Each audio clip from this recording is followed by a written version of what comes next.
plasmar y escenificar la pasión de Cristo,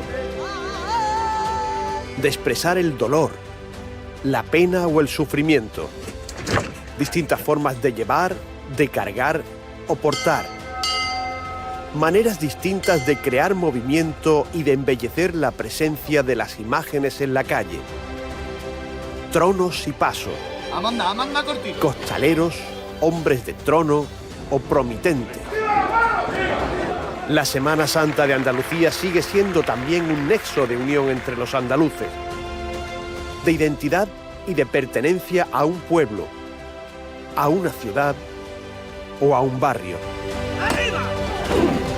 Porque vivir y sentir la Semana Santa es para muchos andaluces y andaluzas un motivo para el reencuentro en ese espacio común donde nacieron y se criaron.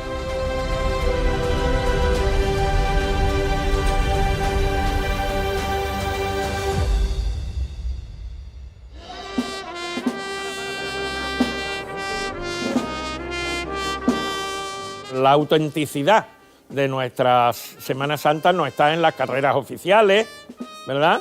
Está sobre todo en los barrios de donde salen y a donde llegan sus propias cofradías, que a través de la propia existencia y a través del haber conquistado el derecho a ir a la catedral o en cualquier caso hacer el recorrido mismo que cofradías que tienen 500 y más años, es una forma de integración de esos barrios y de esas poblaciones en el conjunto de la ciudad. En las grandes ciudades andaluzas, desde el mismo siglo XVI, todos los grupos sociales tenían su cofradía. En el siglo XIX esto cambia, quiebra la sociedad del antiguo régimen, quiebra la sociedad estamental y gremialista, y entonces las cofradías, después de una época de crisis, en gran medida se reconvierten en cofradías que tienen que ver más que con la profesión, más que con la actividad, tienen que ver con su situación en las ciudades. Es cuando comienzan, de hecho, las cofradías de barrio, que empiezan a identificarse con el propio barrio, y el barrio se identifica con la cofradía y sobre todo con la imagen principal de la cofradía. Las cofradías de los barrios periféricos, tanto antiguamente en siglos pasados como ahora, que en Sevilla también tenemos unas cuantas que han surgido en zonas que están más alejadas de lo que sería el centro histórico de la ciudad, pues surgen también un poco como reflejo de la vivencia que esas personas, que muchas veces, en muchos casos, han vivido en el casco histórico, por razones de su vida, de sus circunstancias, tienen que mudarse y se van a vivir a sitios que están más alejados, es un poco un reflejo de esa religiosidad que han vivido ellos cuando eran pequeños, en sus casas, en sus collaciones, y la trasladan a estos barrios nuevos, que en muchos casos pues, no tienen, digamos, la belleza artística del centro de la ciudad, pero sin embargo, en el sentido devocional, pues siguen manteniendo esa especie de agruparse en una hermandad. La gente se reconoce en esa hermandad, en esa forma de manifestarse. En Málaga la gente se reconoce en el cautivo, se reconoce en el Cristo de Mena. En Sevilla la gente se reconoce en las hermandades de su barrio, en las hermandades de su familia. O sea, la gente se ve ahí. La vida de San Gonzalo, el Tardón y el barrio León, como se conoce popularmente a estas barriadas de Triana, están muy vinculadas a su hermandad. Un barrio dentro de otro barrio, creado como otros muchos durante la dictadura franquista para dar cobijo a decenas de sevillanos que fueron desalojados del casco antiguo de la ciudad y de las antiguas casas de vecinos de Triana. Es una muestra de la expansión territorial de la ciudad y de la expansión territorial del fenómeno asociativo de las cofradías y de la expansión también de la presencia de las procesiones de Semana Santa en los nuevos sectores urbanos. La historia de esta hermandad, fundada en 1942, está íntimamente ligada al nacimiento del barrio y de la propia parroquia. La unión de los más jóvenes de entonces en esta hermandad era, como en otros muchos barrios de la periferia, la manera de recuperar su identidad y el sentido de pertenencia dentro de la ciudad. El Lunes Santo es un día muy especial para todos los vecinos del barrio, también para los que ya no viven en él, que nunca faltan a la cita con su hermandad. Mi madre, antes de que yo naciera, un año en San Martín de Porres veía pasar a la Hermandad de San Gonzalo, que tenía muy poquitos nazarenos por entonces, había muy poca gente en la calle, y le hizo una promesa al Cristo del Soberano, por no poder. Si tengo un varón, pues lo haré hermano de tu hermandad. Y fíjate, hoy por hoy San Gonzalo es una hermandad de muchísimos nazarenos, una hermandad rica en el barrio, querida. Desde muy temprano, la plaza de San Gonzalo se va llenando poco a poco de vecinos en busca del mejor sitio para ver su cofradía. Gente de todas las edades, familias enteras, esperan pacientemente a que sean las 3 de la tarde. La salida de San Gonzalo es probablemente una típica salida de hermandad de barrio, con el sol, con el azahar. Lo bueno que tiene San Gonzalo es que sus primeros instantes los dedica al barrio. Son calles estrechas, entre casas pequeñas y sobre todo rodeados de naranjos. Entonces es un momento de tremenda alegría. La hermandad vestida de blanco, que además transmite pureza, una hermandad llena de niños.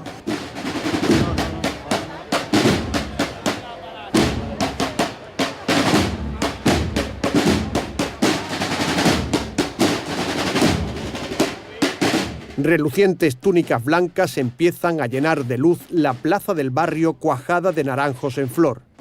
2.400 nazarenos forman el cortejo de esta hermandad trianera. Yo lo recuerdo cuando era pequeño, cuando salía por primera vez nazareno delante de mi Cristo. Portar tu cirio, tu vara,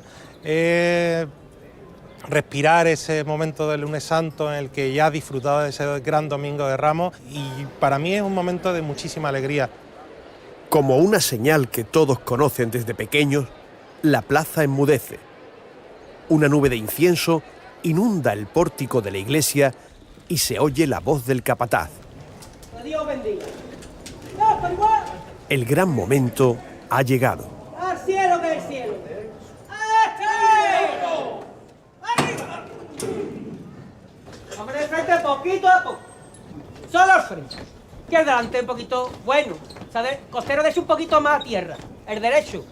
Bueno. Venga la gente buena. Venga duro con el valiente.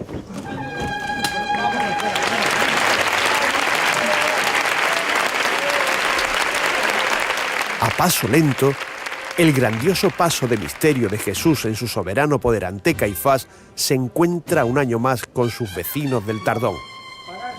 Sones de cornetas y andares muy trianeros lo llevan en un Lunes Santo lleno de luz. Sintiéndolo de verdad, cintura nada más, con mucho arte. En 1961, el maestro sevillano de los grandes pasos de misterio, Antonio Castillo Lastruzzi, creó la primera figura de Jesús y las secundarias que le acompañan. ¿Qué te dice, Miguel? En esos buenos pateros. Vamos La imagen adelante. actual de Jesús y la de Caifás fueron realizadas por el imaginero Luis Ortega Bru en 1976.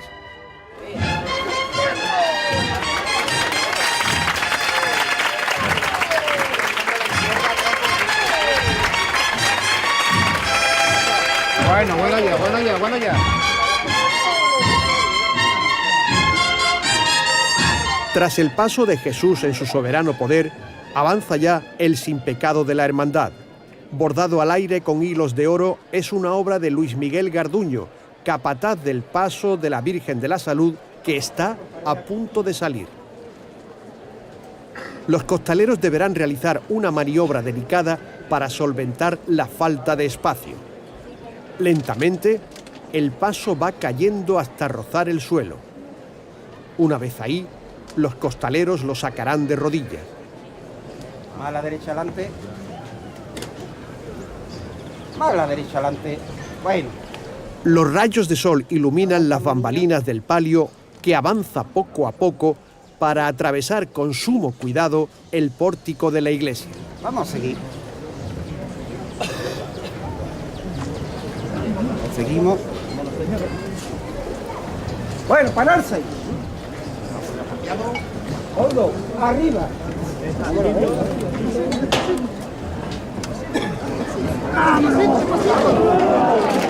Y es entonces cuando la alegría estalla en la plaza.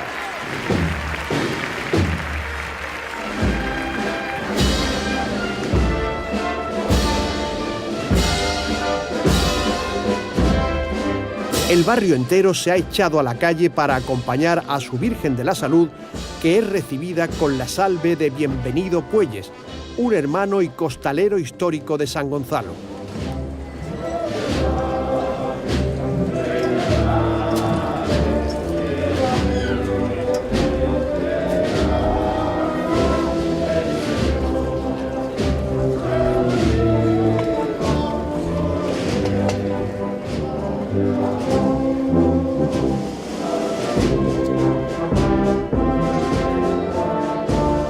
Bajo un palio de malla bordada en oro camina la Dolorosa. Los rayos del sol iluminan su manto de tisú y la corona de plata dorada que envuelve un rostro esculpido por el imaginero de San Roque, Luis Ortega Bru.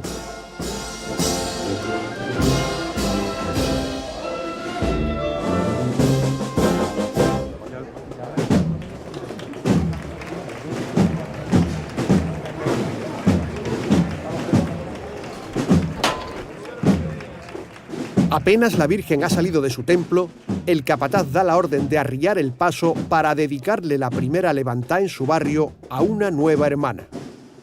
Si antes le hemos levantado por nuestros enfermos, ahora levantamos por una alegría.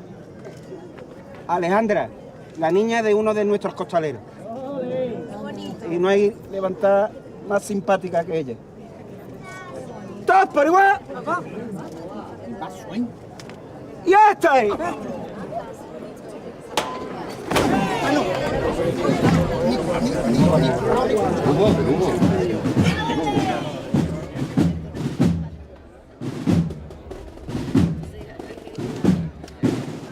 La Virgen de la Salud camina ya hacia Sevilla entre los naranjos de su barrio. Sus varales de plata la irán meciendo entre un mar de nazarenos blancos.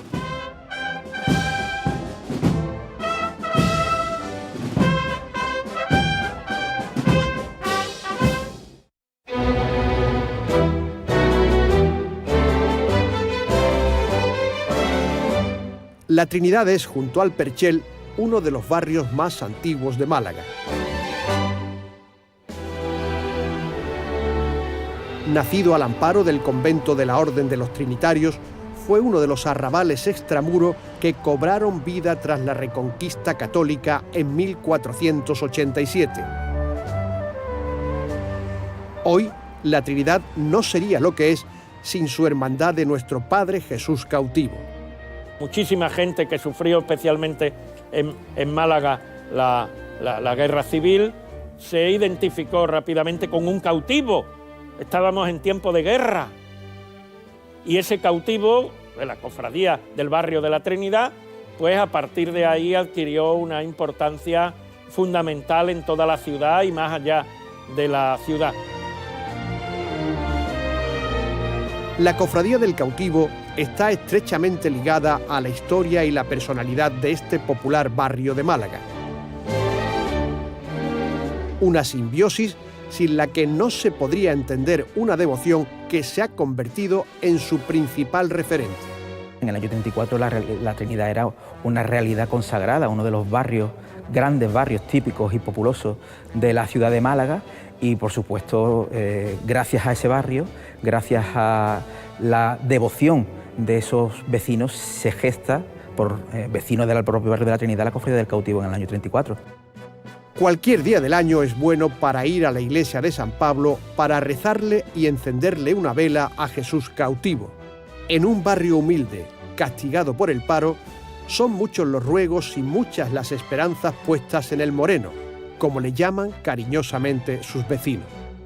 Jesús cautivo es una realidad gracias a las aportaciones voluntarias que muchos de los vecinos del barrio hicieron. La imagen costó 2.000 pesetas en el año 38, la realiza el escultor granadino José Martín Simón, y ese sentido de propiedad de la imagen, porque es una imagen sufragada por los trinitarios de la época, yo creo que desde el principio pesa.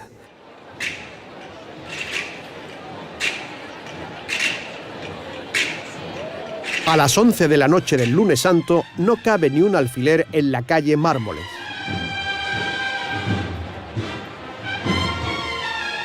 Es aquí donde miles de malagueños lo esperan para unirse a la multitud de promesas que lo sigue cada primavera.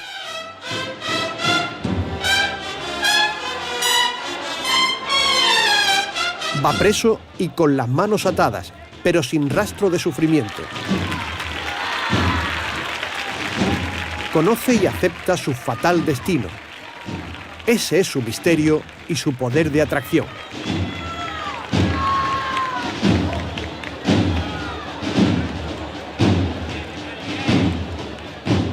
Más de 20.000 personas, llegadas de todos los puntos de España, lo acompañarán en su recorrido por Málaga.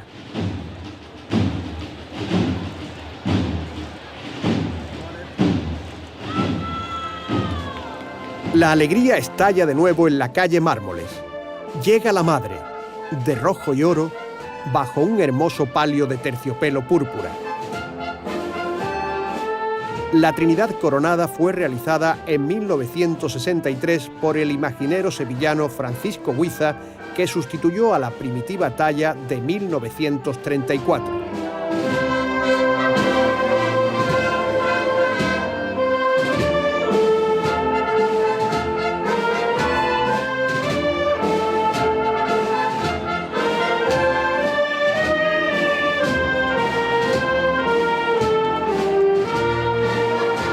La Trini, como la llaman cariñosamente en su barrio, seguirá la estela de su hijo cautivo que ya enfila el puente de la Aurora para encontrarse con Málaga.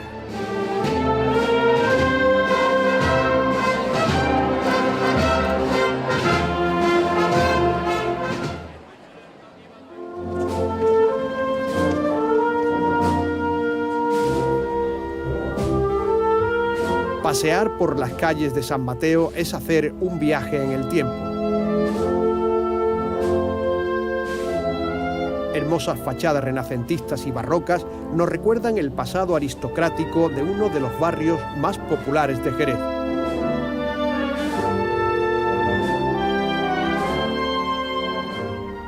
La iglesia de San Mateo es una de las más antiguas de la ciudad, mandada a construir por el rey Alfonso X el Sabio sobre una mezquita tras la conquista cristiana de Jerez en 1264.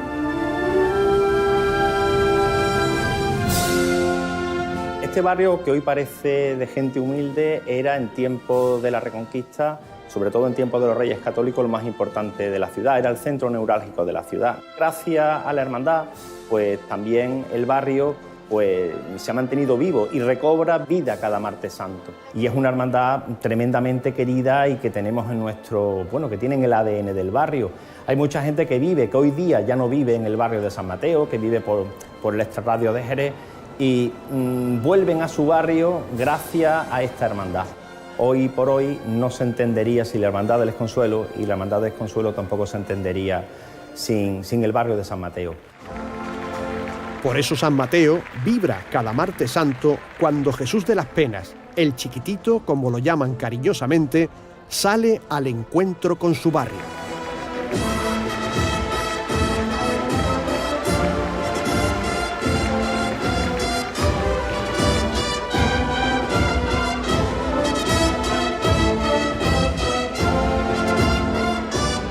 Una talla realista de enorme dramatismo atribuida al imaginero de la Escuela Barroca Sevillana de los Roldán, Ignacio López.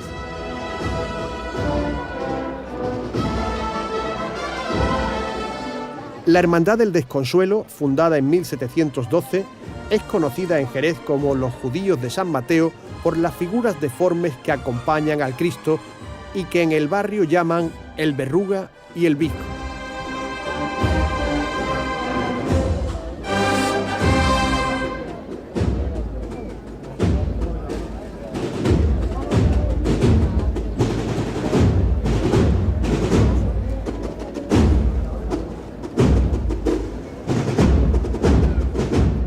Y de nuevo la emoción se apodera de la plaza de San Mateo.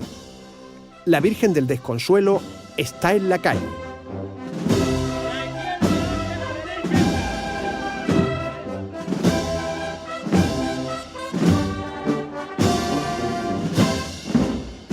una dolorosa de gran valor artístico de la Escuela Barroca del Puerto de Santa María, también atribuida a Ignacio López.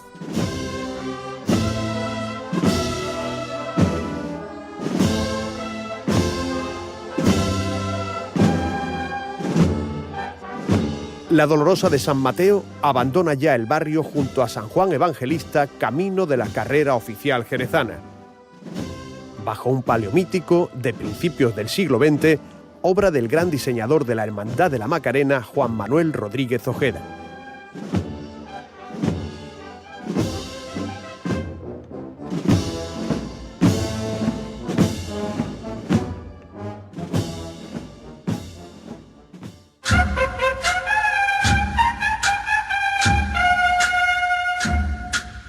Quien se asoma a la Semana Santa de Granada encuentra una Semana Santa intimista, más discreta.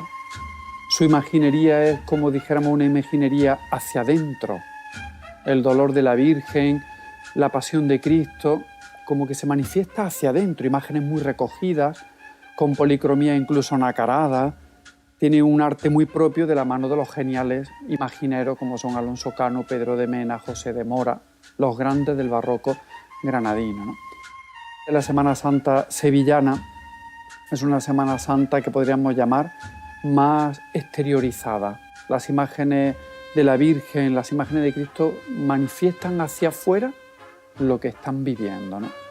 Con el barroco propio sevillano, dentro de las características del barroco europeo, un barroco más expresivo, teatral, con los grandes creadores, desde los cimientos que pone Martínez Montañés hasta las grandes figuras, Juan de Mesa, Pedro Roldán, Gijón, Montes de Oca, los grandes imagineros que son igualmente pues, referentes de la escultura del barroco español. Hay distintas Semanas Santas en Andalucía y todas con un gran valor devocional, lo quiero destacar lo primero. Con ello los esornos van a ser muy variados. También van a ser muy variados los modelos simbólicos de los hábitos, es decir, vamos a tener Semanas Santas muy valiosas, muy distintas entre sí, aunque siempre con un denominador común, que es el objetivo devocional de la representación.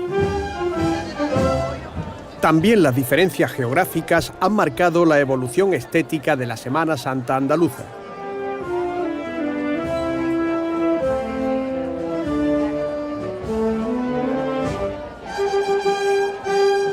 Cada una de las zonas pues, evolucionó según una serie de condicionantes, es decir, en Granada se evolucionó probablemente por los condicionantes geográficos del lugar, igual que ocurre en Sevilla.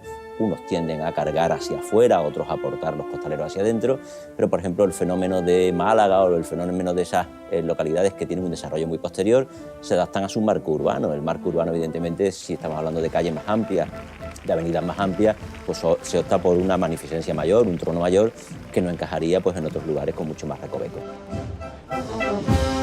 No es lo mismo un paso cargado sobre la cerviz que un paso cargado sobre los hombros.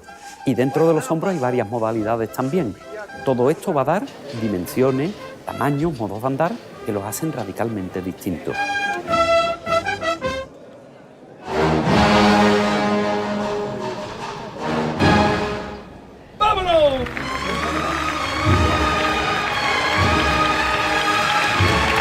Desde hace siglos, los pasos de la Semana Santa de Sevilla son llevados por costaleros. En un principio, eran cuadrillas profesionales las encargadas de sacar los pasos a cambio de un jornal. Los llamaban los gallegos y eran trabajadores del muelle o del mercado central de abastos. El costalero en Sevilla, que nace, por ejemplo, en el siglo XVI, los famosos repartidores de los que ya hablaba Miguel de Cervantes en la Plaza del Pan, que luego se convierten en cargadores del muelle, que son los costaleros, los costaleros actuales en su evolución, no existen en otra parte de Andalucía. En la década de los 70 del pasado siglo, empezaron a proliferar los hermanos costaleros salidos de la cantera de las propias cofradías.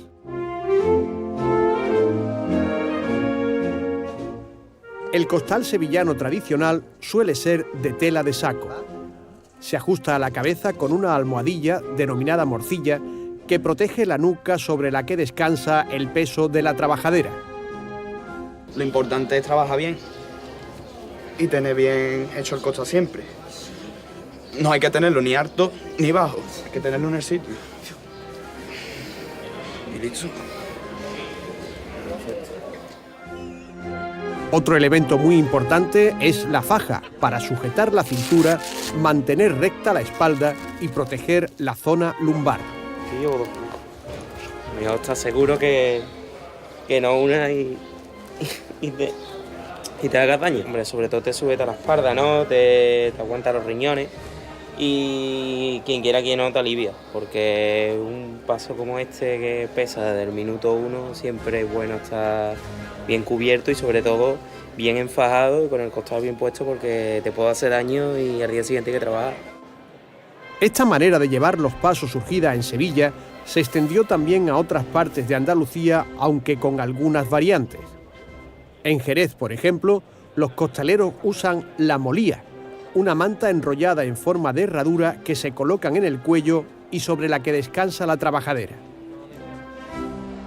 Aunque tradicionalmente esta labor ha sido exclusiva de hombres, en los últimos años están proliferando las cuadrillas de mujeres debajo de los pasos. Las costaleras de la Virgen de la Encarnación de Córdoba fueron pioneras cuando en 1986 formaron la primera cuadrilla femenina de Andalucía. La formación de una cuadrilla de mujeres fue una revolución. Fue una revolución y fue un hito. Hasta entonces las mujeres, la mayoría de las cofradías, su papel era de camarera, que es un papel precioso, y lo tengo yo y me encanta. Era un papel de planchar, de lavar, de limpiar, de poner flores, de ayudar, pero nunca era un papel protagonista en este sentido. Y supuso pues un cambio en la mentalidad de mucha gente. Yo lo recuerdo con muchísima ilusión a la vez que miedo. Tanta ilusión teníamos que yo creo que aquel año volábamos, no andábamos, volábamos. Pero llama cuando quiera, David, que la trasera está. vamos, no hay gente buena, mi trasera buena. Ay.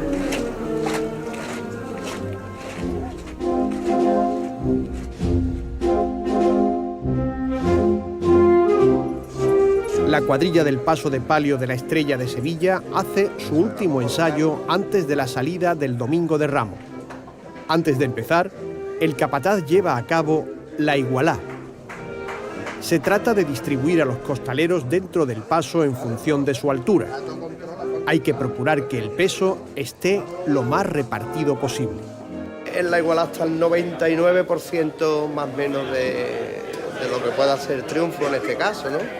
Independientemente que después se te puede partir la igualdad por muchos conceptos, porque hay ropas que se den más, hay ropas que se den menos, la pigmentación del costalero es muy importante, la sudoración del costalero es importante, pero bueno, siempre y cuando arranques de una buena base, como es una buena igualdad, las otras cosas las tienes también que contemplar, pero es un porcentaje más mínimo, ¿no?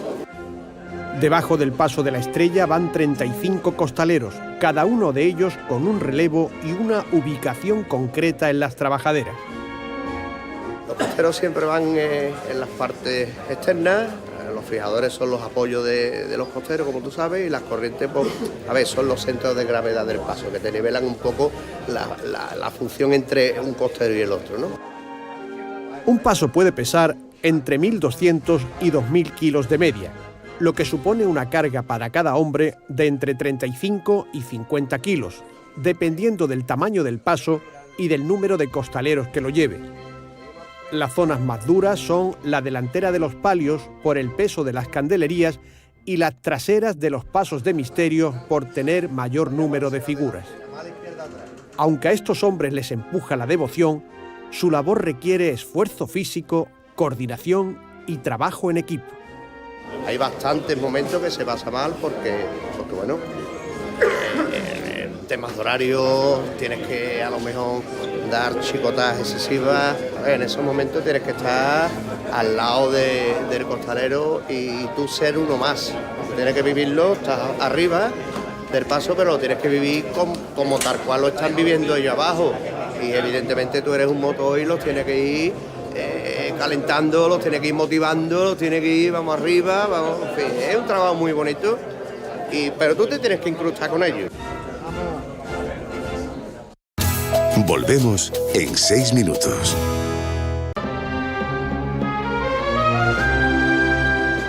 Dicen que los pasos de Cádiz se mueven como las mareas, con el vaivén de las olas. Tras la burla y el desenfreno del carnaval, cada primavera renace ese Cádiz antiguo de la gente de la mar con sus procesiones de Semana Santa. Las corporaciones más antiguas de Cádiz, como Veracruz, el Nazareno o el Santo Entierro, se originaron en el siglo XVI en el convento de San Francisco, de donde también salieron muchos frailes franciscanos para la evangelización del Nuevo Mundo.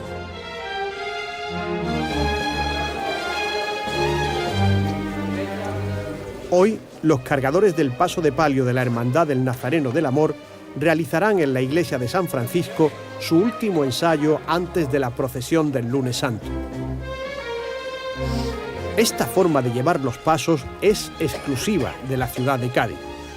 Cargar al hombro se remonta a siglos atrás, cuando los pasos eran llevados por hombres de la mar que trabajaban en el muelle de Cádiz descargando las cajas de pescado de los barcos. Aquí en Cádiz llevamos lo que es cargamos con el hombro, no cargamos con acostal como otros sillos o con molías, aquí cargamos con el hombro, no llevamos protección, va el palo lo que es el palo, la madera, y nada, se levanta el paso y cae en nuestros hombros. Vamos a la derecha adelante, un pasito.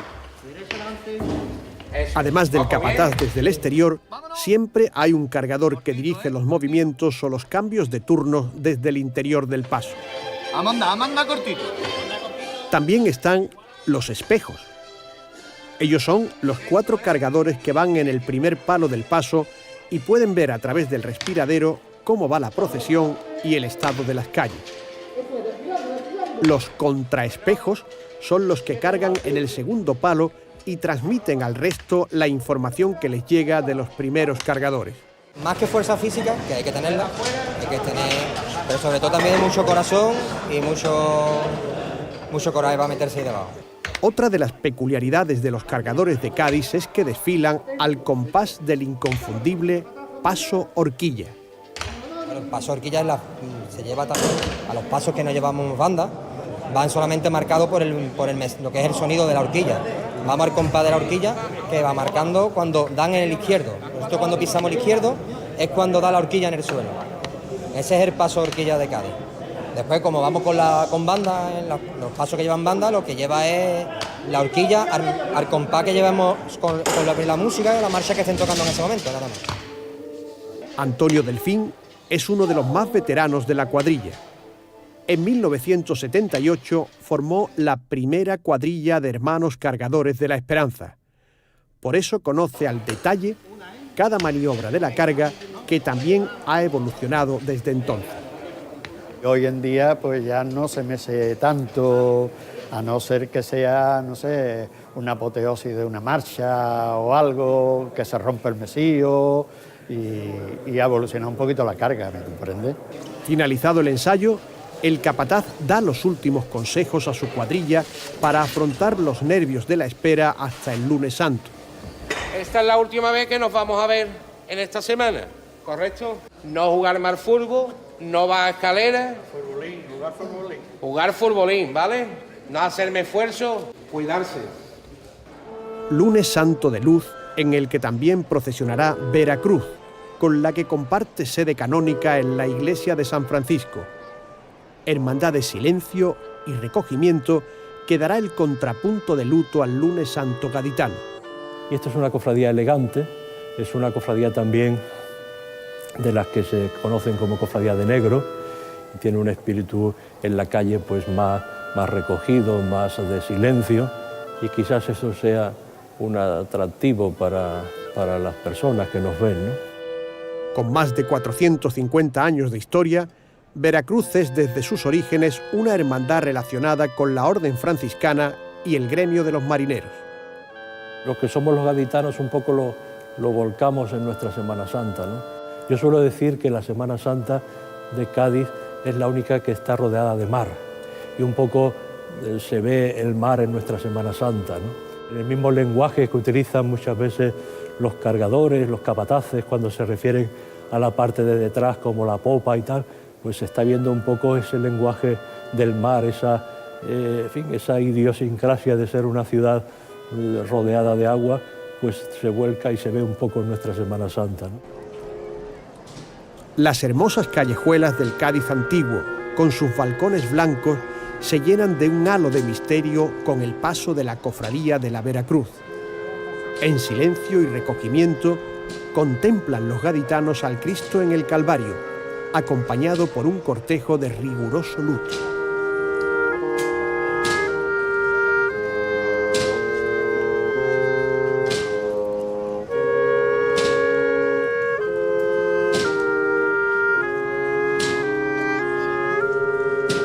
Tras el crucificado, una talla genovesa del siglo XVIII, procesiona a la Virgen de la Soledad, realizada en 1944.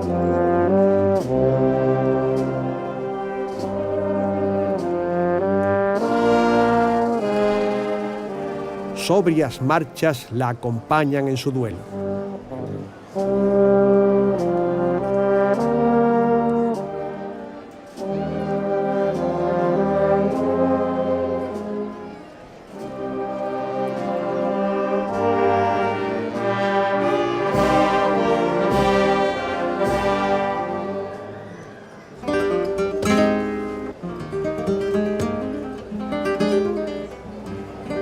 En muchas ciudades andaluzas había cofradías de negros, en algunas también de mulatos.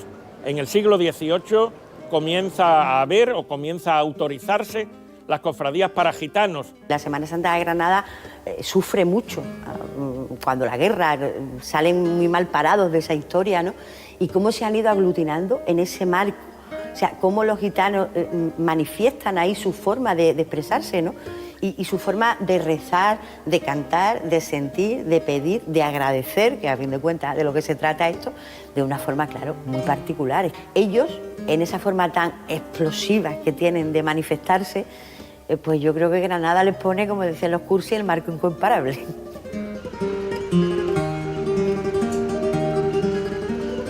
El miércoles santo es un día grande para los gitanos del Sacromonte de Granada. En la cueva de María la Canastera, la matriarca de la saga de los Heredia, se repite desde hace décadas el mismo ritual en el que participan todas las mujeres de la familia. Manuela es nieta de María la Canastera. Tiene 18 años y es bailaora. Desde muy pequeña sale en el cortejo que acompaña al Cristo de los Gitanos de Granada, como lo han hecho todas las mujeres de la saga, siguiendo una tradición centenaria. Es un milagro, al cumplir la mayoría de edad, pues se va a poner los corales de su abuela.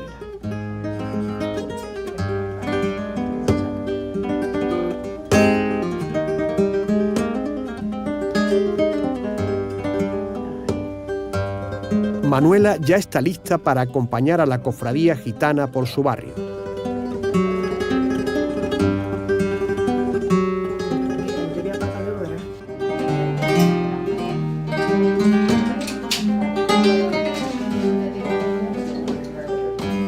Sara, su madre, que le cantará una saeta, calienta la voz por martinetes. ¡Ay, trin, trin!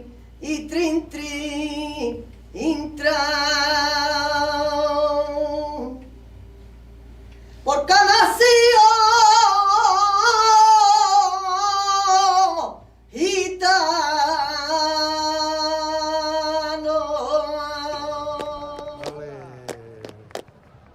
Y ay, los gitanos son primores. Ay, los gitanos. Cae la tarde en el Sacromonte con la Alhambra como testigo mudo de uno de los atardeceres más hermosos. Con la primera luna llena de la primavera, el Sacromonte se viste de fiesta para expresar una devoción centenaria al Cristo gitano. El arrabal gitano más antiguo de Andalucía, al que cantó Federico García Lorca en su romancero, se prepara para vivir hasta el amanecer una madrugada llena de fervor. Una devoción que el pueblo gitano expresa, siguiendo sus costumbres y tradiciones milenarias, con alegría y emoción desbordada, al compás de tangos y bulerías.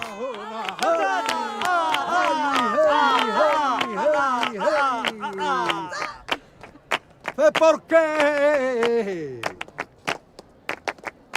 Yo no sé por qué, y esta gitana me vuelve la cara cuando me ve, y esta gitana me vuelve la cara cuando me ve. Ay, ay, ay,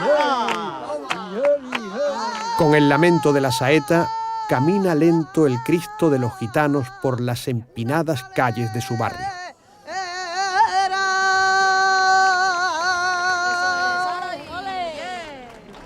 Ahí va a subir al maero.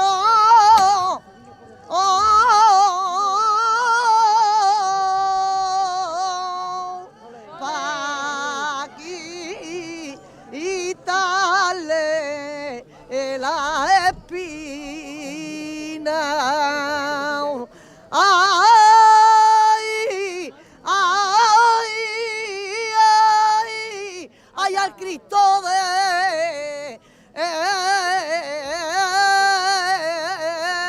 los gitanos. ¡Viva Cristo los gitanos! ¡Ole! Gitanito todo, gitanito todo. Mi Cristo también gitano, y verá muy buen color. Mi Cristo también gitano, y verá muy buen color. Tras el paso del Cristo del Consuelo, seguirán los cantes y los bailes al calor de las hogueras mientras llega la dolorosa gitana. y ponme la camisa al fuego, pa' que se seque mejor. Y ponme la camisa al fuego, pa' que se seque mejor.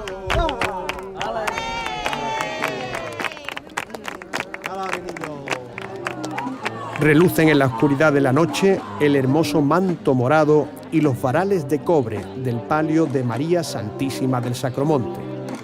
Un paso único en la Semana Santa andaluza en homenaje al pueblo gitano que ha utilizado este metal desde tiempos ancestrales.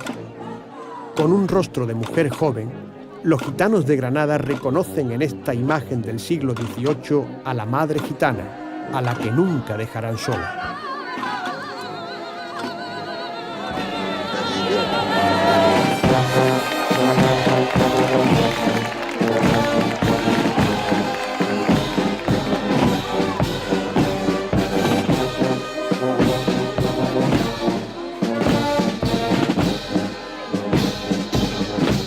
Los gitanos del barrio acompañarán a la Virgen del Sacromonte hasta el amanecer, cuando se recoja en su abadía.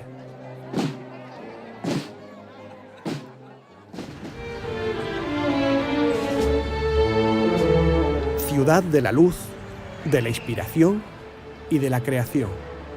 Cuna de artistas universales. Puerto milenario abierto al mundo. La Semana Santa malagueña se remonta a finales del siglo XV, cuando las congregaciones religiosas, surgidas tras la conquista de la ciudad por los reyes católicos, crean las primeras advocaciones para atraer la devoción popular.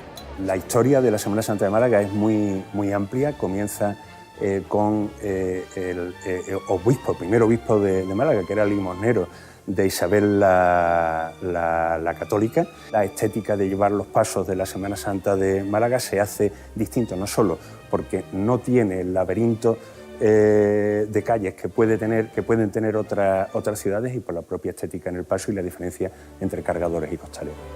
Si la Semana Santa de Sevilla, por ejemplo, tuvo que reinventarse al menos 2 veces, en Málaga tiene que reinventarse al menos 3 veces, ¿no? En una primera, justo con Sevilla en el principio del siglo XX, se tiene que reinventar después de la devastación de su patrimonio histórico y artístico después de la Guerra Civil, y tiene que reinventarse nuevamente porque la democracia yo creo que sienta muy bien a la Semana Santa de Málaga. La dictadura yo creo que fue un periodo de oscuridad en la Semana Santa de Málaga.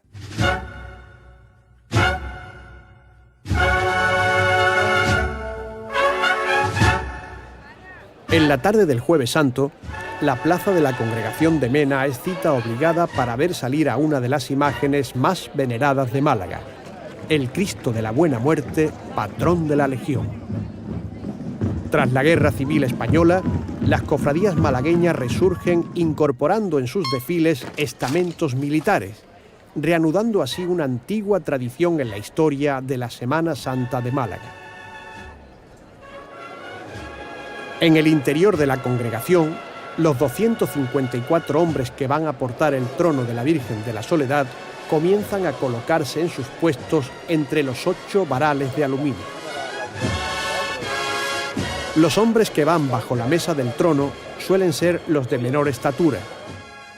Se trata de la parte más pesada y por donde el trono cede más hacia abajo. Antiguamente, los hombres de trono eran los cargadores del puerto, ferroviarios o del gremio de la construcción. Hoy, ser hombre de trono en Málaga es un sentimiento muy profundo, fraguado desde la adolescencia. Mi padre, mi abuelo primero ya era hombre de trono, se ha tirado muchísimos años sacando tronos en Málaga, era de los antiguos hombres pagados. Mi padre fue exactamente igual, también fue hombre pagado de trono, y quiera que no, eso se lleva en la sangre prácticamente. Para mí lo es todo, es el jueves del año, Para mí es el mejor día que puede tener todo el año, el día de nervios, de sensaciones, se te pasan recuerdos por la cabeza, gente que ya no están, que recordaremos hoy también, por cierto. Un poco de todo, muchos sentimientos. Pero cargar un trono de estas dimensiones supone un enorme esfuerzo físico que debe realizarse con cuidado. Hay que prepararse fundamentalmente físicamente y mentalmente. Mentalmente con el corazón porque es una devoción, es fe, y luego físicamente también, ¿no? Hay que preparar pues todo, la espalda, las piernas, toda la musculación, porque conlleva un peso muy grande y muchas veces pues si no llevas esa preparación física pues cuesta muchísimo más poder llevarla. Sergio Carnero lleva más de 20 años portando sobre sus hombros a la Virgen de la Soledad. Su posición está en la parte central que está oculta. Es la zona más incómoda y difícil, junto a la del manto de la Virgen y que los hermanos de Mena llaman galera. La galera le pusimos el nombre básicamente ceñiéndonos en el antiguo galeón, en la antigua galera romana. El personal que iba en la galera romana eran esclavos, ¿no? Nosotros nos consideramos esclavos de la Virgen, por eso vamos debajo, remando, literalmente, a favor de nuestra Virgen. Aparte, si os fijáis, la cartela central del trono lleva a la Virgen del Rosario, que se le llamaba la galeona entonces, en tiempos antiguos. Las dificultades principales a lo mejor son pues, que a lo mejor hemos visto falta de oxígeno que muchas veces pues, ahí dentro no hay, que los hombres de fuera de los varales pueden tener, y ese hay que tener un poquito más de esfuerzo y hay que echarle un poquito más de corazón y de garra para poder levantar eso. Mientras los hombres de Trono de la Soledad se preparan para su salida, ya ha llegado la hora para los del Cristo de Mena. A los toques de campana, colocan el hombro en el varal. Con el cuello recto y los brazos hacia abajo, fijan su mirada hacia el frente. Málaga les espera.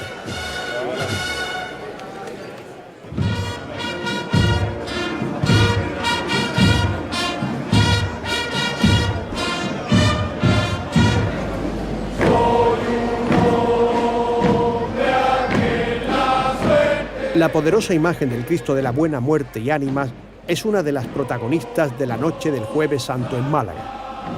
Una talla realizada en 1942 por el escultor malagueño Francisco Palma Burgos, que se ha convertido en una de las más veneradas de la ciudad.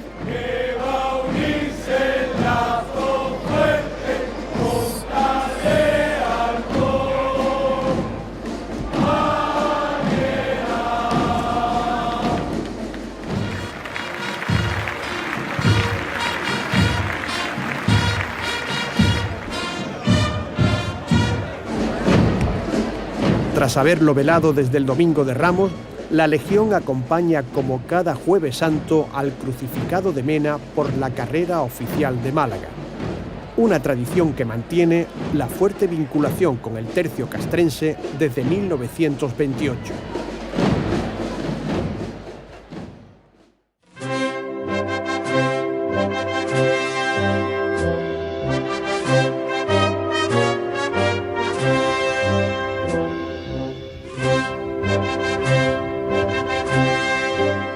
Los pasos de Jaén también se llaman tronos. Aquí los cargan los promitentes, llamados así por la promesa que cada año les lleva a renovar su devoción.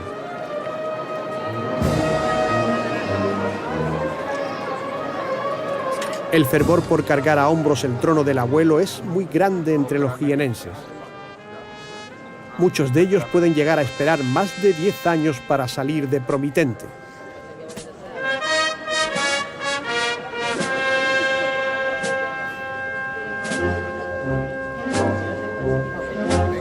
Después de toda la madrugada en procesión, a las 8:30 de la mañana del Viernes Santo tiene lugar el último relevo. José Cruz es listero, uno de los 4 que controlan las filas de promitentes del abuelo, 44 hombres en total. En el trono del abuelo se hacen 6 turnos a lo largo de todo el recorrido.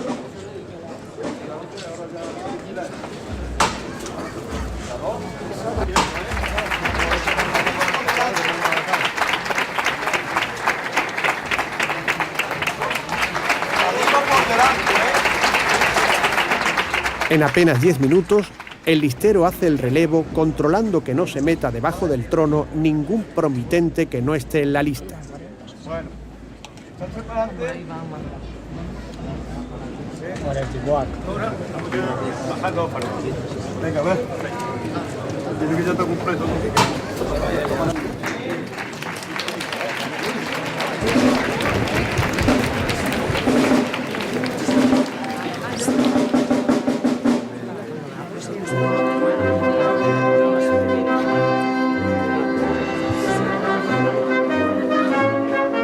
El trono dorado sobre el que procesiona la figura del abuelo fue realizado en 1949. Jesús Nazareno es una talla en madera de cedro de finales del siglo XVI atribuida al escultor Sebastián de Solís.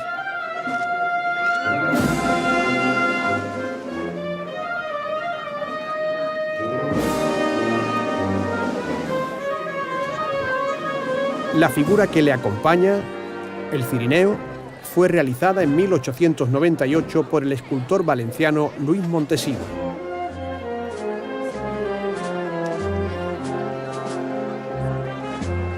Con los sones de la mítica marcha Nuestro Padre Jesús, compuesta por Emilio Cebrián en 1932, el abuelo regresa a su santuario tras una larga madrugada llena de fervor por las calles de Jaén.